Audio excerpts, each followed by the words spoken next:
Women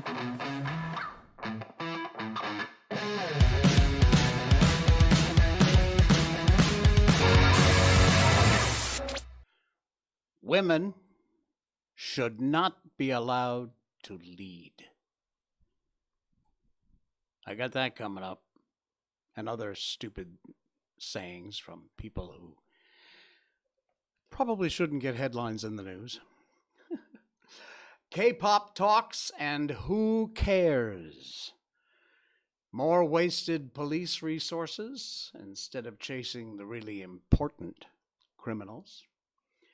And an amazing paper airplane you've just got to see. Welcome to the Jay Sheldon Show. It is live on Facebook, YouTube, and Twitch.tv. Sadly, it is not live on Rumble.com. I have done everything. I talked to support. I did all the settings are correct, and for some reason, I cannot push this stream out on Rumble.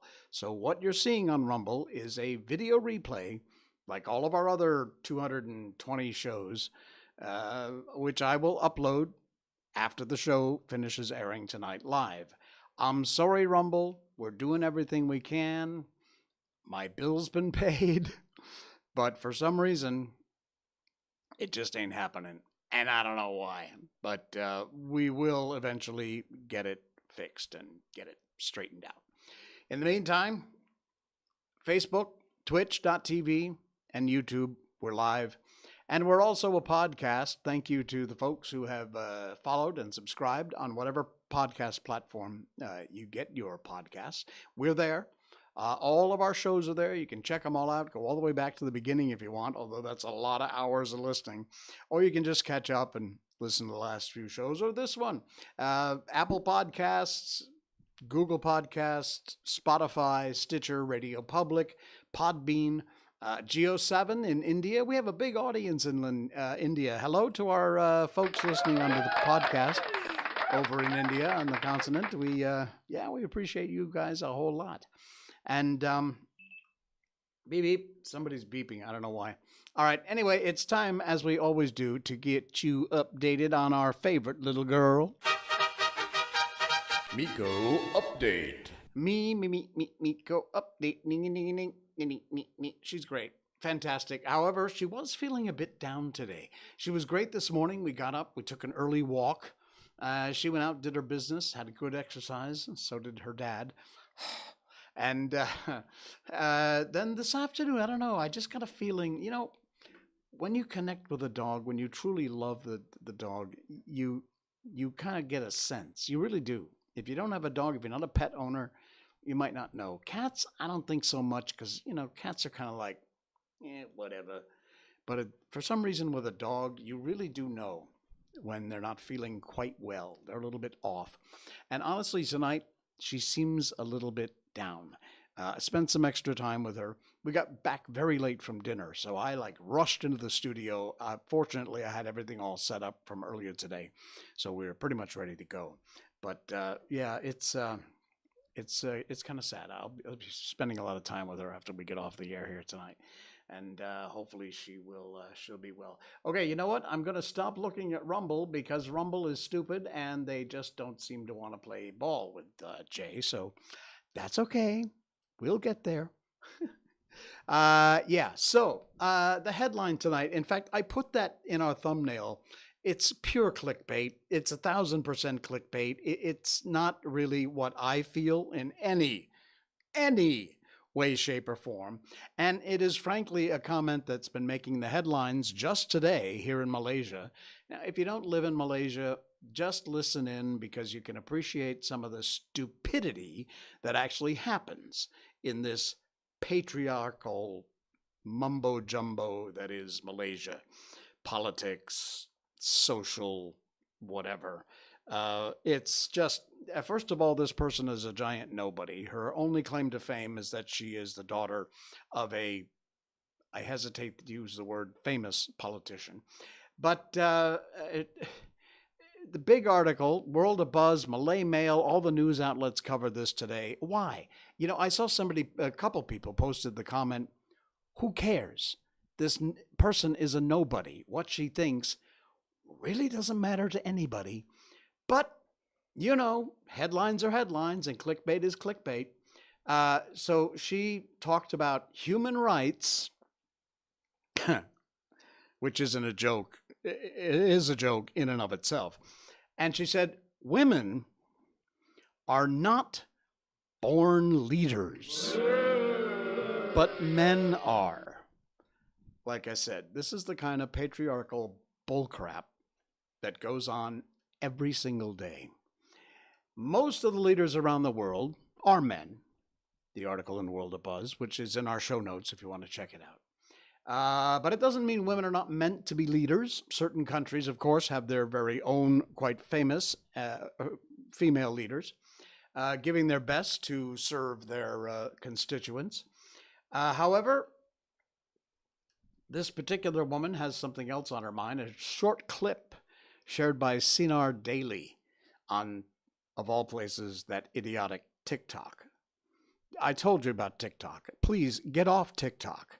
I know it's cool and you do all the little dance routines and you put up your little stuff and you get millions of hits and all that crap. You got to read the terms and conditions and the privacy notice of TikTok. If you actually read it, which I did, and that's why I am not and will never, ever, ever be on TikTok. If you actually read it, you'll cancel your account too. Trust me. Read the T&C and privacy notice for TikTok. Anyway, this moron said that a woman is not born to be a leader, but a man is. I think everyone deserves human rights because we're all humans. Brilliant! Wow! I hadn't thought of that. In another short clip, she expressed her fondness for the head of the opposition. According to her, he's a sweet person. When you talk to him, there are always positive things. I find him sweet. She laughed. This is a whole article from this nobody, and nobody cares about your opinion about anything.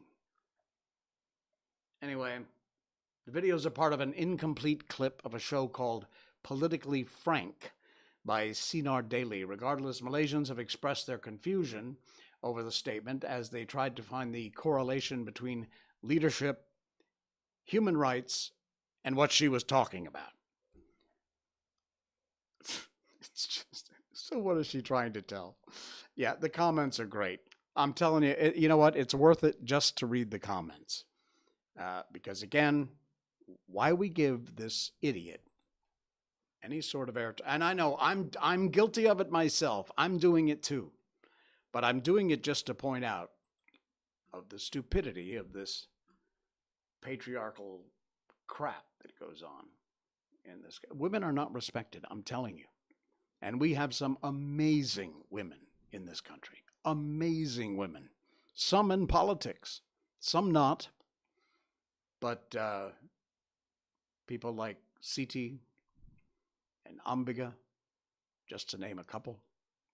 The list goes on and on. There's hundreds and hundreds of thousands of them. More of those ought to get headlines, not this person.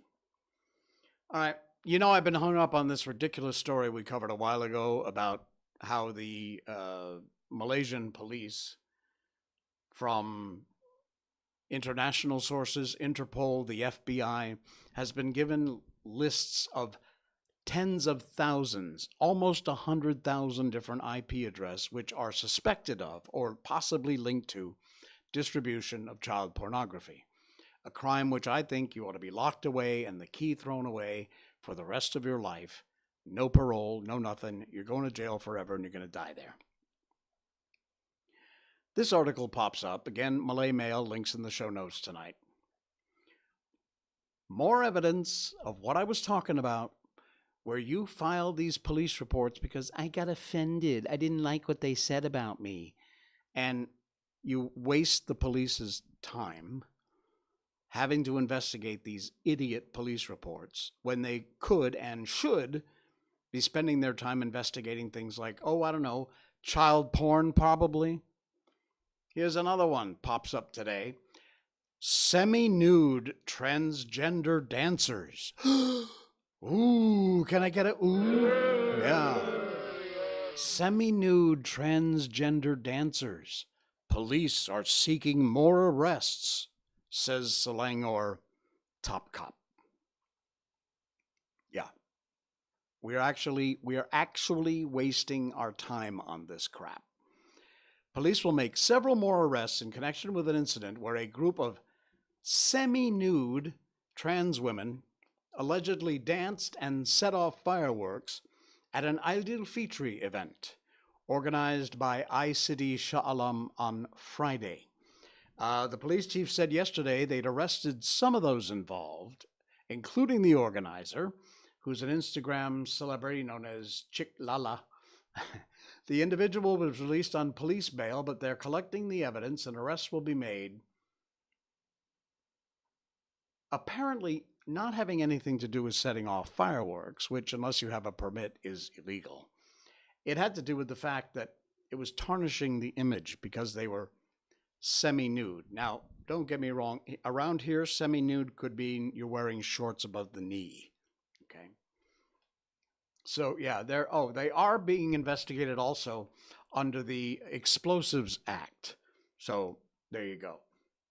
Now, you want to arrest them for the fireworks, knock yourself out. If they're guilty, they're guilty. Pay the fine, do the time, whatever it is. But according to what I see, it has to do with the fireworks. So what's up, Malay Mail, with the clickbait headline? Semi-nude transgender dancers. First of all, semi-nude, yeah, whatever, bullcrap. Transgender, who cares? Why is that important if they're being charged with some fireworks offense? You see? You see? And you think you got troubles? Come to Malaysia. I know. If I hate it so much, why don't I get out? Because in spite of all the stupidity, like our first two stories tonight, this country, I truly believe in my heart of hearts, has a core of goodness at its center. And the common, everyday Malaysians that I meet all the time, in fact, they're the only people I hang out with or I want to hang out with. Not these politicians and idiot celebrities who do anything to get their name in the news, and it usually works. But the common Malaysians aren't racists. They're not homophobic. They're not gender, whatever that word is, sexist. They're good people, and I see that in them. I see that every day. That's why. But when I can call out stupidity, I'm going to call out stupidity. Why not? Speaking of stupidity, it's not confined to Malaysia. There was a story about the African American staff in the Brandon White House that are all either getting ready to resign or they're not happy or, because basically they appointed a bunch of people who were simply given the jobs based on the color of their skin. It had nothing to do with the talent. They just sit in the White House and do nothing, and they're only there because they're African American. Well, in an attempt to continue the saga, the idiots at the White House dragged this K-pop supergroup, BTS, in, stuck them in the White House press room, and they made comments about how devastated they were by U.S. hate crimes. And, of course, they related it to hate crimes against Asian Americans.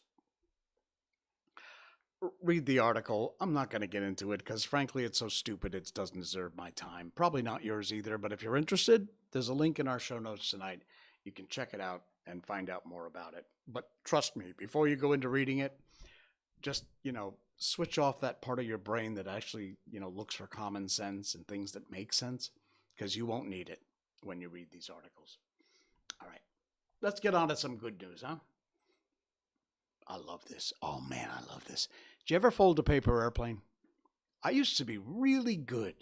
I mean, I did the standard paper airplane, you cut it in half and then you put the wings down. And I would fold the back end up a little because that little bit of flap would give it some lift.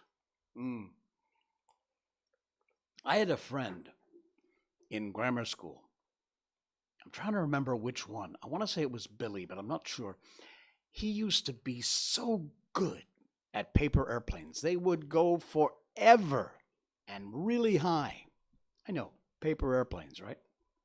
Trust me, it's related to the story I'm going to talk about in a video I'm going to show you.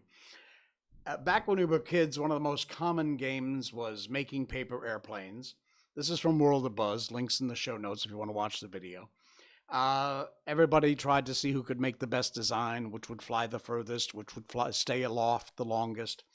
Who would have dreamt that the world record for the furthest flight of a paper airplane has gone to a Malaysian? Yes! Kid you not. This article appeared yesterday, a couple days ago, I guess, in the World of Buzz, and wow.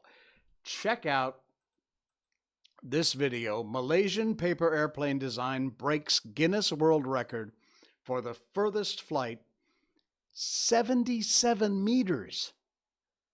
That's a lot. Check the video. It's not a long video, about 30 seconds, but check this out.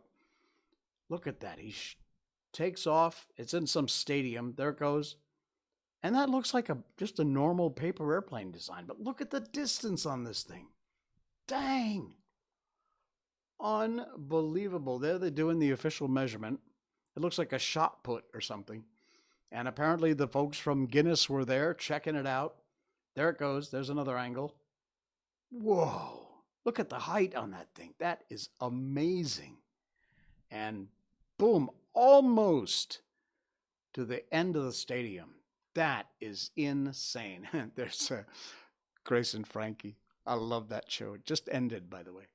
Yeah, unbelievable. A 77-meter flight with a hand-thrown paper airplane, and Malaysia gets the world record. Man, that's cool. I love it. All right. What else we got? Oh, we have our heartwarming story. I told you that part of what we do on the show is to spread the good news. Because we do cover some controversy stuff. We cover some downers, some weirdo stuff, just a little mishmash roadjock of everything. But I always try and at least include a single story that lets you know that all hope is not lost. And there are still good people in the world. And one of the sites I've found that is a great resource for this, the link to this particular one's in our show notes tonight, the description down below. It's called Heartwarming, or actually it's HRT Warming. And you'll find that on Facebook if you move over there and check them out. They're loaded with all these kind of stories. And when you ever need a break from all the Amber Johnny news or whatever, by the way, can I just say, I am very proud to say I have never watched 1 minute of that stupid trial. I also have never watched the Kardashians. I never watched Housewives of the whatever, Jersey Shore or something. None of that crap. I don't watch that garbage.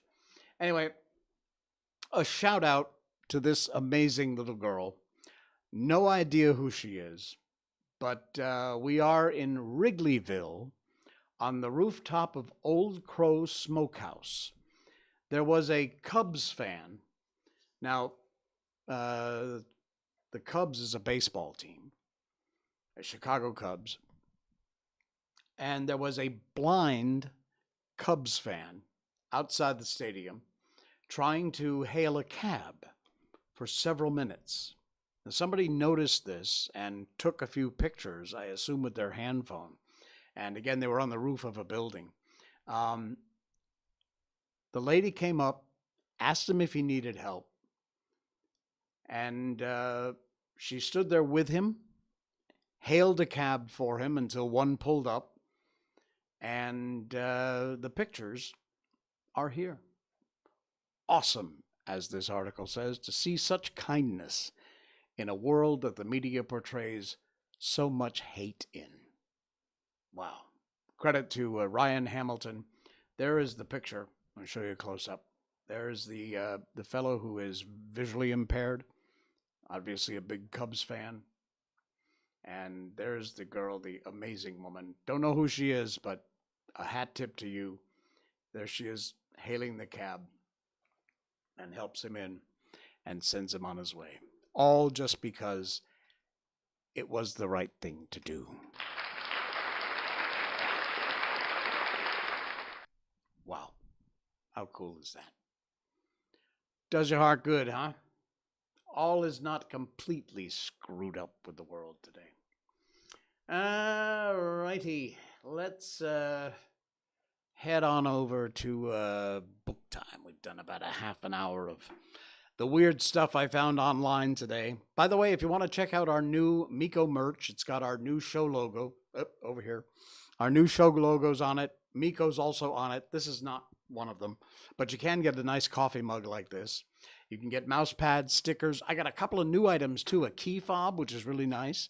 It's really cheap too. It's not expensive. And a pet bandana, which I've ordered one for Miko. It's got our show logo on the back. It's very cool. Can't wait. I hope it fits her. So you want to check out and help support the show and get something cool for your money. It's not expensive. Our stuff is very cheap. I've kept the price as low as I could possibly make it. And you'll find that as the top link in our show notes, our description down below. It's called Miko Merch, and you can check that out, order something, or order a bunch of something if you want. And it really does go a long way to help benefit the show. Thank you. You can also, by the way, go over to our Locals account and check us out over there on Locals. And if you'd like to sign up to help support the show, you can do that.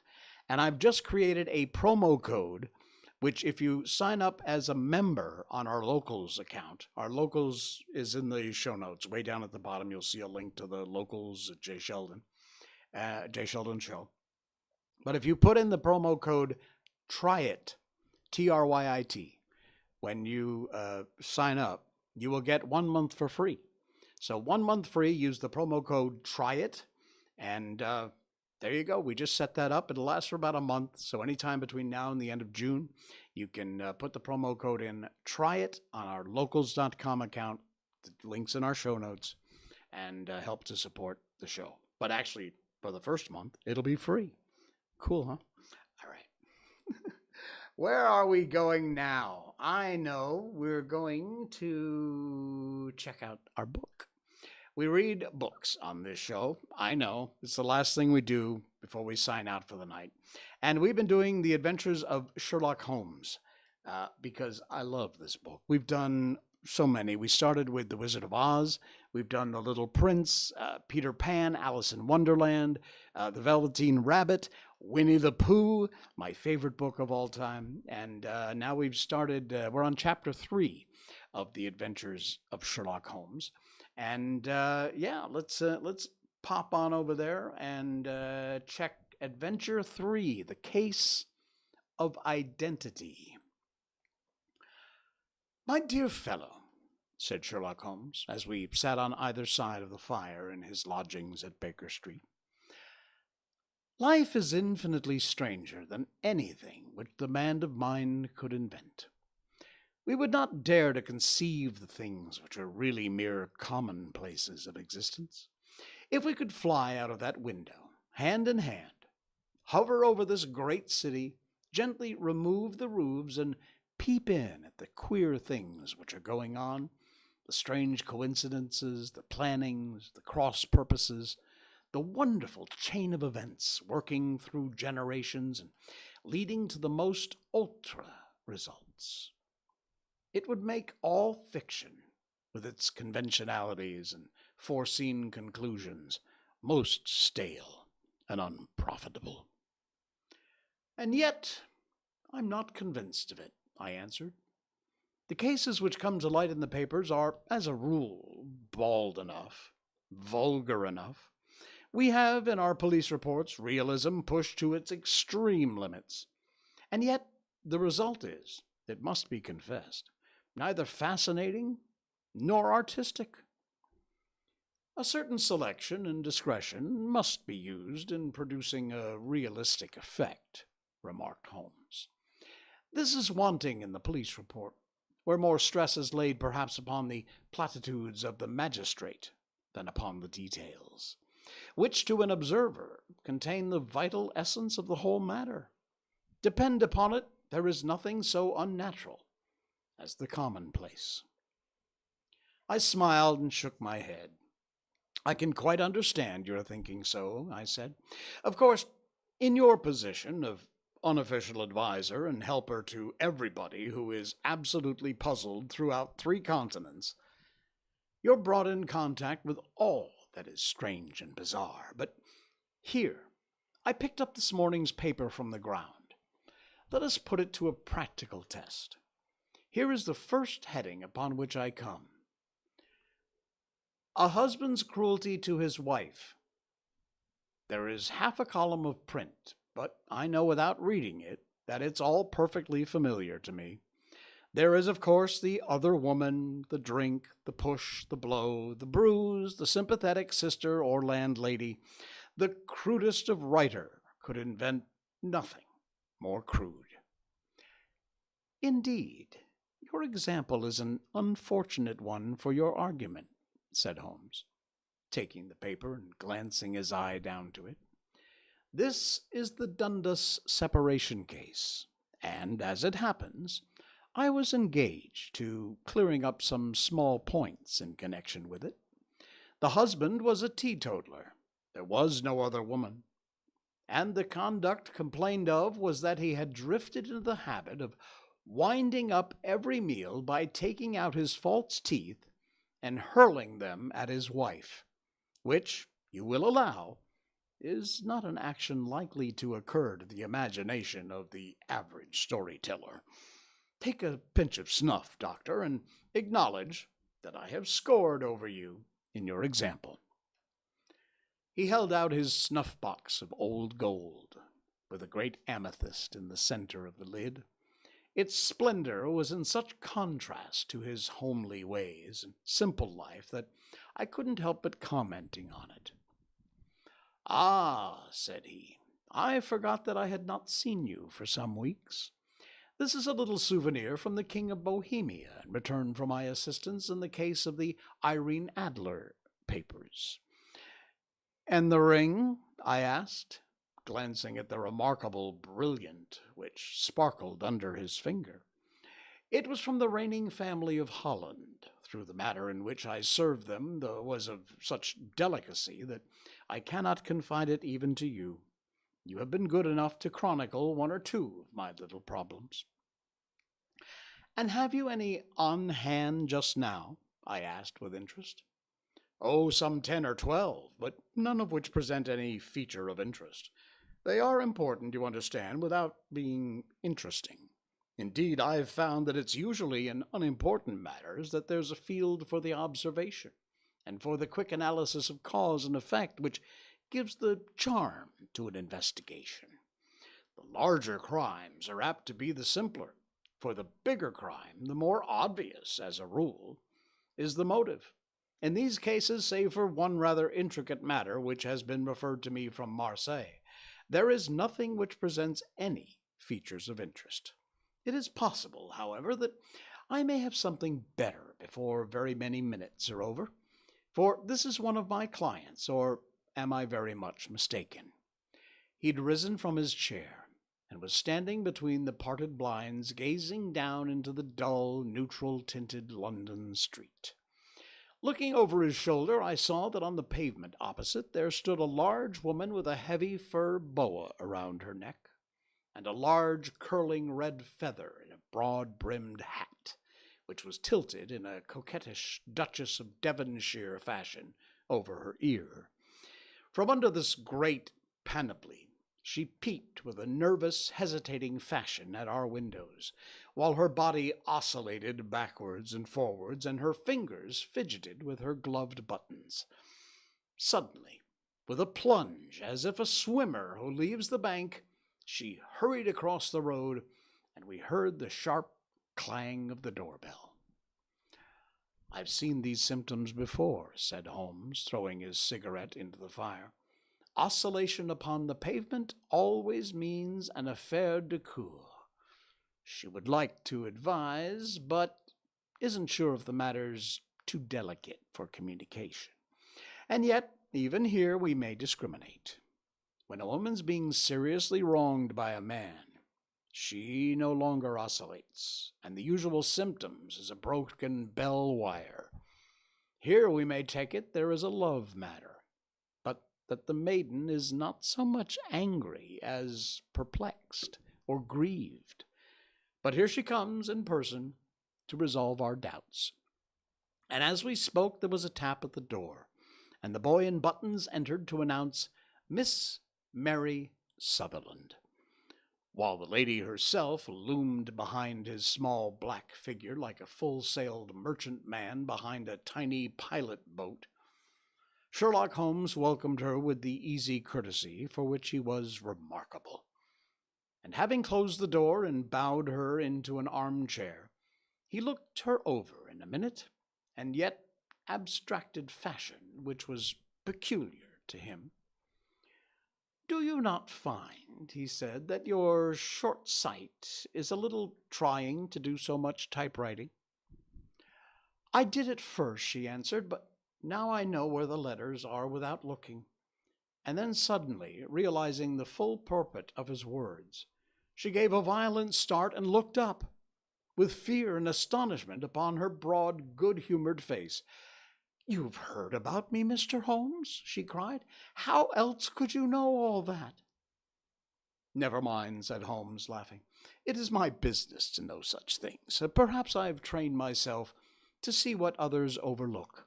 If not, why should you have come to consult me?" "I came to you, sir, because I heard of you from Mrs. Etheridge, whose husband you found so easy when the police had everyone given up him for dead. Oh, Mr. Holmes, I wish you would do so much for me. I'm not rich, but still I have 100 a year in my own right, besides the little that I make by the machine, and I would give it all to know what has become of Mr. Hosmer Angel." "Why did you come away to consult me in such a hurry?" asked Sherlock Holmes, with his fingertips together and his eyes to the ceiling. Again a startled look came over the somewhat vacuous face of Miss Mary Sutherland. "Yes, I did bang out of the house," she said, "for it made me angry to see the easy way in which Mr. Windibank, that is, my father, took it all. He would not go to the police, and he would not go to you, and so at last, as he would do nothing, kept on saying there was no harm done, it made me mad, and I just went on with my business and came right away to you." "Your father," said Holmes. "Your stepfather, surely, since the name is different." "Yes, my stepfather. I call him father, though it sounds funny, too, for he's only 5 years and 2 months older than myself." "And your mother is alive?" "Oh, yes, mother's alive and well. I wasn't best pleased, Mr. Holmes, but when she married again so soon after father's death, and a man who was nearly 15 years younger than herself. Father was a plumber in the Tottenham Court Road, and he left a tidy business behind him, which mother carried on with Mr. Hardy, the foreman. But when Mr. Windibank came, he made her sell the business, for he was very superior, being a traveller in wines.